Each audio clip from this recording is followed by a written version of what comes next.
Hi there, it's me again, your Lavanya. We are continuing our discussion on Thiruvarutpayan, verse number 15.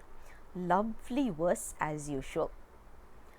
Poriyindri ondrum pundhikku arivendra nandrara. The way how we have to read this verse is with a little bit of sarcasm. It's actually a sarcastic one. Of course, there is no doubt about it. But when we read it, if we read it with a little bit of sarcasm, the song, the verse will be even more interesting. We will be able to enjoy it a little bit more. So let's look at the way how we have to read it. For those of you who know Tamil, this will surely be a very pleasurable way to read it. Poriyindri ondrum pundhikku arivendra nandrara. Hope those of you who don't know Tamil also could have understood there is something over here, right? You're exactly right. That's a bullseye target. So let's look at the song now.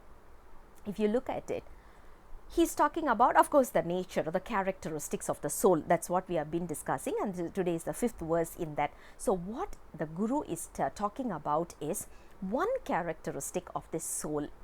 When we talk about this soul, we always refer it as soul, life, intelligence, consciousness. These are some of the words that we have been using synonymously for this life, right?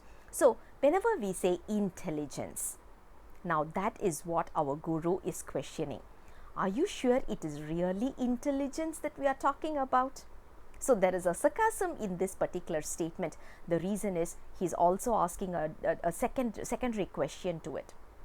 He says, how can you call something as intelligent when it cannot realize something of its own?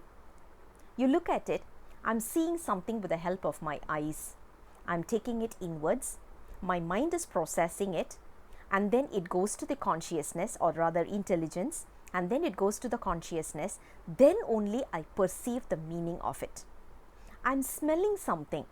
First I smell with the help of the nose, the sense organs, and then my mind is absorbing it, capturing it, and then the intelligence is processing it. Consciousness is the one which comes out and says what is the meaning of this smell. If you look at it, how can we say us as intelligent or intelligence when we are able to do something or perceive something only with the help of whatever we call it as non-living thing? Eyes is a non-living thing. Nose is a non-living thing. If you look at it, it doesn't act on its own. Only with the help of this soul, the life inside this body, we are able to smell. A dead body cannot see anything. A dead body cannot smell anything. The dead body cannot hear anything. So which means the organs as such is lifeless, is a non-living thing. But when it gets closer, when it's entangled with the soul, that's when it gets the ability to hear, it gets the ability to see. So when you look at it, when we develop the ability to see or hear or smell, basically the five sense organs, with the help of these organs, we are able to understand, perceive and conceptualize whatever we are seeing or hearing or smelling or whatever. So there is a dependency over there. How can we call it as intelligence? That is what the question our Guru is asking. The simple answer to it is, yes, you cannot call it as intelligence directly, but indirectly, yes, it is called as intelligence. That's what the subsequent songs or the verses are going to explain it to us. One thing we need to just be aware of is, this is an intelligence because when something or someone is trying to say something, we are able to grasp it. We are able to conceive it.